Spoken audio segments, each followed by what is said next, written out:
There was a man named Abram who lived with his wife Sarah. Abram was a descendant of Noah, and he and his family had spread out across the earth. God chose Abram and promised him three things: that he would make his name great, that he would have a big family, and that he would be blessed. God visited Abram in a vision and said, "Do not be afraid, Abram. I am your shield. Your reward will be very great." This was a good promise, but Abram was sad. He didn't have any children to inherit his blessing. "One of my slaves will be my heir," Abram said. But God had a better plan. He took Abram outside and said, "Look at the sky and count the stars if you can." Abram couldn't count the stars. There were too many. "Your offspring will be that numerous," God promised. Abram believed God, and God was pleased. God also promised that Abram's family would keep the land that they were living in. Abram asked, "How can I be sure?"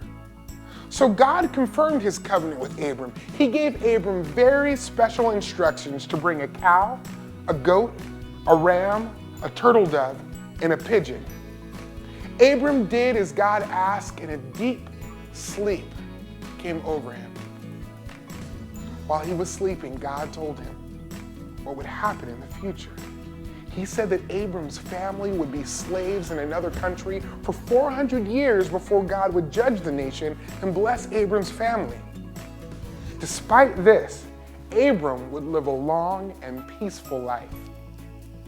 When it got dark, a smoking fire pot and a flaming torch representing God passed between the animals. This showed that God would be responsible for keeping his promise. Many years passed and Abram still didn't have the promised son. God hadn't forgotten though. He appeared to Abram again and reminded him, "I am God Almighty. Live in my presence and be blameless. I will establish my covenant between me and you, and I will multiply you greatly." God was so serious about his promise that he changed Abram's name to Abraham, which means father of a great multitude. God told Abraham that he would be the father of nations and even kings. "I will keep my covenant between me and you and your future offspring throughout the generations, as an everlasting covenant to be your God and the God of your offspring after you."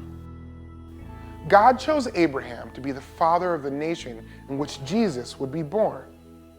In this way, Abraham would bless all nations as God had promised.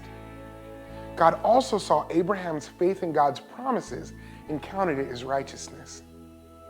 It is our faith in Jesus' perfect righteousness that brings salvation to God's people.